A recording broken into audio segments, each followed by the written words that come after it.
ándale.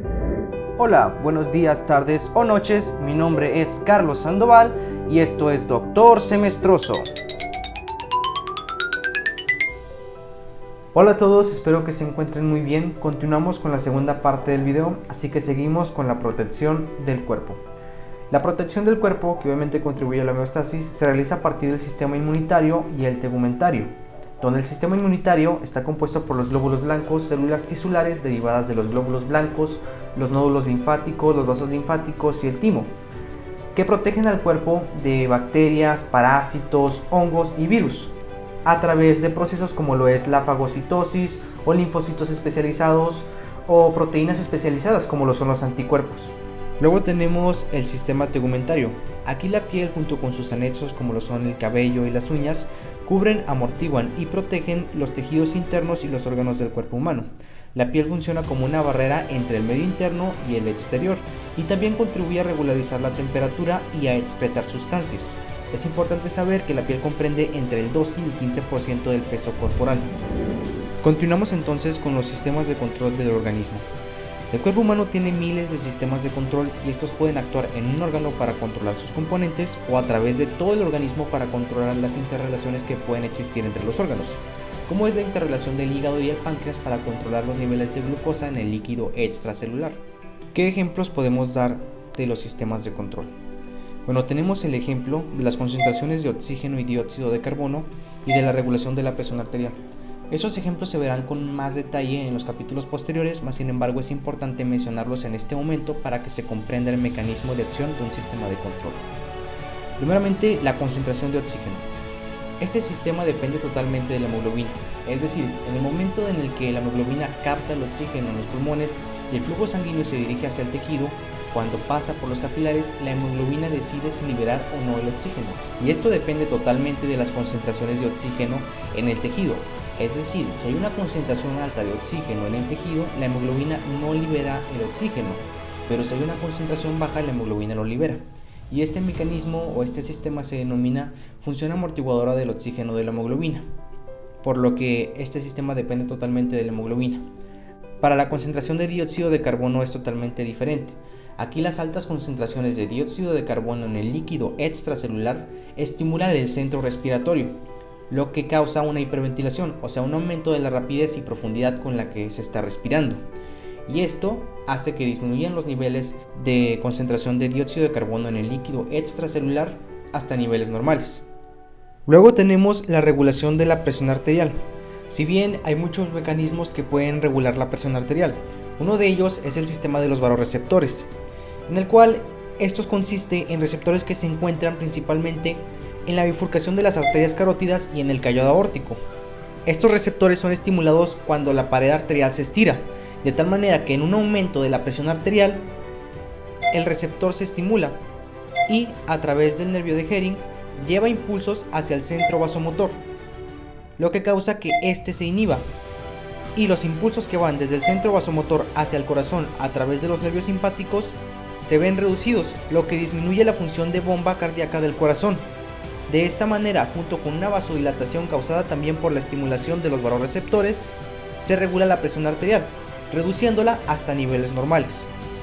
En el caso contrario, si fuera un descenso de la presión arterial, el receptor se relajaría, dejaría de mandar impulsos hacia el centro vasomotor, y de esta manera el centro vasomotor se volvería muy activo y mandaría impulsos a través de los nervios simpáticos hacia el corazón, aumentando su función de bomba cardíaca hasta tener otra vez el nivel de la presión arterial normal.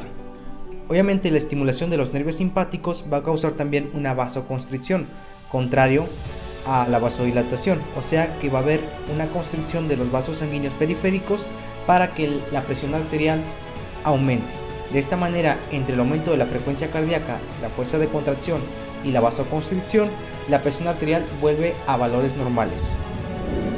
Continuamos con los valores normales y características de los principales componentes del líquido extracelular.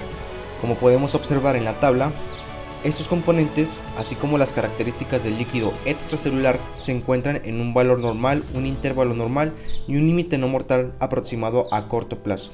Es muy importante conocer los valores, así como los intervalos de estos componentes, al igual que sus características, ya que un aumento o descenso fuera del intervalo que está establecido puede causar la muerte. Por ejemplo, un aumento de la concentración de ion potasio en el líquido extracelular puede causar un debilitamiento del músculo cardíaco, o sea, una debilidad en el corazón. También un descenso por debajo de la mitad del valor de la glucosa puede generar una gran irritabilidad en el cerebro, e incluso puede generar convulsiones. Continuamos con las características de los sistemas de control. Como ya mencionamos anteriormente, en el cuerpo hay miles de sistemas de control que actúan bajo la retroalimentación negativa. Pero ¿cómo explicamos esta retroalimentación negativa? Vamos a tomar uno de los ejemplos de los sistemas de control que ya mencionamos anteriormente, o sea, el mecanismo que mantiene la concentración de dióxido de carbono. En este caso, en el líquido extracelular, supongamos que hay un aumento de la concentración de dióxido de carbono.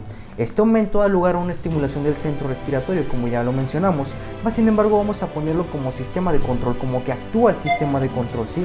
Entonces, el sistema de control, ¿qué es lo que causa? Este sistema de control va a disminuir esa concentración de dióxido de carbono hasta que tengamos una concentración normal, hasta que los valores de la concentración del dióxido de carbono en el líquido extracelular sean normales. Pero ¿qué pasaría si fuera todo lo contrario? ¿Qué pasaría si en el líquido extracelular tuviéramos un descenso en la concentración de dióxido de carbono? Entonces también actuaría un sistema de control. Y este sistema de control aumentaría la concentración de dióxido de carbono. Y de esta manera volvería a su nivel normal. Entonces podemos observar que estos dos ejemplos son de retroalimentación negativa. ¿Pero por qué? Fácil. Siempre que un sistema de control utilice la retroalimentación negativa, va a haber un factor negativo. ¿Cuál es el factor negativo en estos ejemplos que tenemos? Primeramente, en el primero, observamos que ante un aumento de la concentración de dióxido de carbono, el sistema de control actúa, entonces disminuye esa concentración de dióxido de carbono, actuando mediante una señal negativa, o sea, una retroalimentación negativa. En el segundo ejemplo, observamos que desde un principio, la concentración de dióxido de carbono estaba por debajo del nivel normal. Entonces el sistema de control actúa y aumenta la concentración hacia un valor normal. De esta manera vamos a la siguiente definición.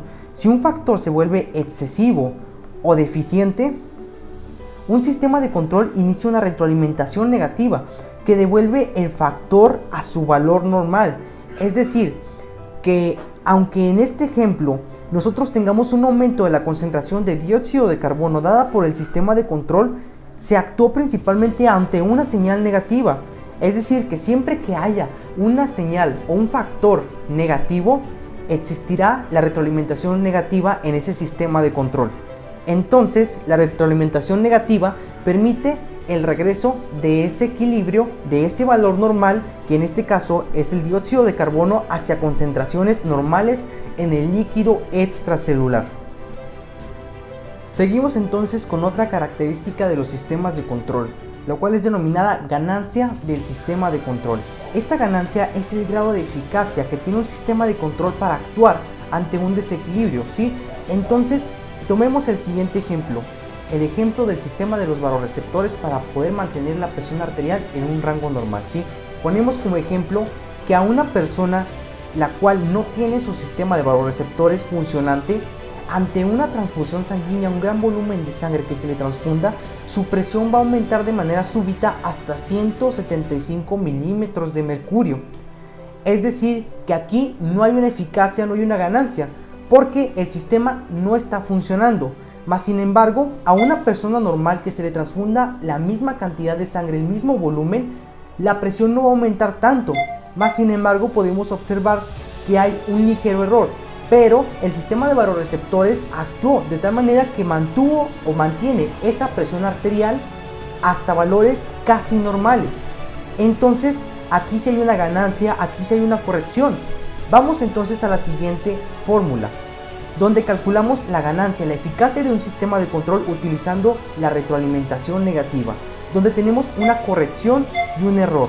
¿De dónde sacamos esta corrección y este error? Básicamente podemos observar que en una persona que no tiene vasoreceptores funcionantes, su presión se eleva hasta 175 milímetros de mercurio, y en una persona normal está en 125 milímetros de mercurio. Entonces vemos que la diferencia entre estos dos valores es de 50 milímetros de mercurio, que es básicamente la corrección que realizó el sistema de los vasoreceptores ante ese aumento de la presión arterial.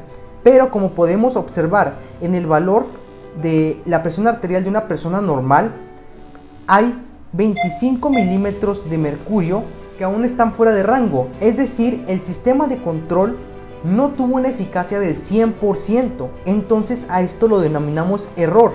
De esta manera podemos cambiar los valores y tenemos que la corrección es de menos 50, obviamente retroalimentación negativa, sobre 25, que fue el error, que fue eso que no se pudo corregir. Entonces, haciendo la división menos 50 entre 25, tenemos que la ganancia, la eficacia de un sistema de retroalimentación negativa dada por los vasoreceptores es de menos 2.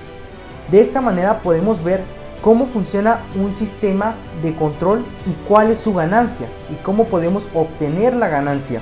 Obviamente hay otros sistemas de control que tienen una eficacia mejor, más sin embargo este sistema de los vasoreceptores, como mencioné anteriormente, es más rápido y más fácil de explicar. Seguimos con la retroalimentación positiva. ¿Por qué la mayoría de los sistemas de control actúan utilizando una retroalimentación negativa y no una positiva? Para poder contestar a esto hay que entender la naturaleza de la retroalimentación negativa luego de la positiva. Vamos a tomar el mismo ejemplo que mencionamos anteriormente sobre la concentración de dióxido de carbono, en el cual teníamos un descenso de la concentración de dióxido de carbono en el líquido extracelular. Entonces actúa el sistema de control, ¿verdad? Y eleva esa concentración de dióxido de carbono hasta que tengamos un nivel normal. Vamos a darle un nivel arbitrario, ¿sí? Un nivel inventado simplemente para que se puedan entender estos ejemplos. Supongamos que la concentración normal es de 0. Entonces este descenso es de menos 20 y el aumento de la concentración va a ser de más 20, ¿verdad? Entonces resolvemos esta operación y tenemos que el nivel vuelve a la normalidad. Esta es la naturaleza de la retroalimentación negativa. ¿De acuerdo? Ahora, ¿cuál es la de la retroalimentación positiva? Supongamos que tenemos también un descenso en la concentración de dióxido de carbono, pero la retroalimentación positiva ante el estímulo causa reacciones del mismo tipo. Es decir, que si hay un descenso, también va a haber otro descenso en la concentración de dióxido de carbono. Entonces, nuestro valor arbitrario que le dimos, que es de menos 20, va a estimular la retroalimentación positiva si es que funcionara en este sistema y va a dar lugar a otra reacción del mismo tipo, o sea, a otro descenso. Entonces el valor que tenemos ya es de menos 40. Y si el mecanismo de retroalimentación positiva sigue, tendríamos menos 60, luego menos 80, etc. Esta es la naturaleza de la retroalimentación positiva, por lo que podemos observar que la retroalimentación positiva no causa una estabilidad, sino una desestabilidad. Y no importa si el valor acá es positivo, también la reacción va a ser positiva. Aplicando un concepto matemático, básicamente no hay sumas y restas, hay solo diferencias. Entonces, aplicando la diferencia aquí, en la retroalimentación negativa siempre habrá una diferencia, mientras que en la retroalimentación positiva no habrá ninguna diferencia. Siempre va a haber más o menos, porque la retroalimentación positiva va a causar reacciones del mismo tipo. Es por ello que los sistemas de control en su mayoría utilizan la retroalimentación negativa en vez de la positiva. Teniendo en cuenta entonces la naturaleza de la retroalimentación positiva, vamos a la siguiente imagen. Es una gráfica en la que representamos en el eje de las Y los litros que puede bombear el corazón por minuto y en el eje de las X el tiempo en el que transcurren estas reacciones. Aquí vamos a representar una retroalimentación positiva ante una hemorragia grave. Como podemos observar, la capacidad o bien la cantidad que puede bombear el corazón de litros por minuto es de 5, o sea 5 litros por minuto, que es igual al gasto cardíaco, como veremos posteriormente. Luego hay una hemorragia grave de aproximadamente 2 litros. ¿Y qué pasa aquí? Que la sangre que queda en el organismo es poca y se reduce la eficacia del corazón como bomba, porque el flujo sanguíneo que llega a él a través de las arterias coronarias es insuficiente. Entonces, en consecuencia, cae la presión arterial y con ello disminuye más el flujo sanguíneo coronario. De esta manera se reduce nuevamente la eficacia del corazón como bomba, lo que lo lleva a un círculo vicioso que va una y otra vez hasta que nos lleva a la muerte. Es por ello que si todos los sistemas de control utilizaran la retroalimentación positiva, sería una total catástrofe, no habría homeostasis. Entonces, ¿para qué nos sirve la retroalimentación positiva? La retroalimentación positiva puede ser útil cuando forma parte de un proceso global de retroalimentación negativa, como por ejemplo la coagulación sanguínea, que contribuye a evitar la pérdida de sangre. La coagulación sanguínea consiste en la formación de un coágulo a través de factores de coagulación. Este coágulo tiene enzimas que activan otras enzimas adyacentes que se encuentran en la sangre, de tal manera que se va coagulando más y más y más sangre hasta que se tampona la arteria, y de esta manera se evita la pérdida del flujo sanguíneo. O sea que este proceso de retroalimentación positiva contribuye a un proceso más grande de retroalimentación negativa. Después tenemos el parto, que básicamente consiste en una contracción sobre otra para poder dar lugar al nacimiento.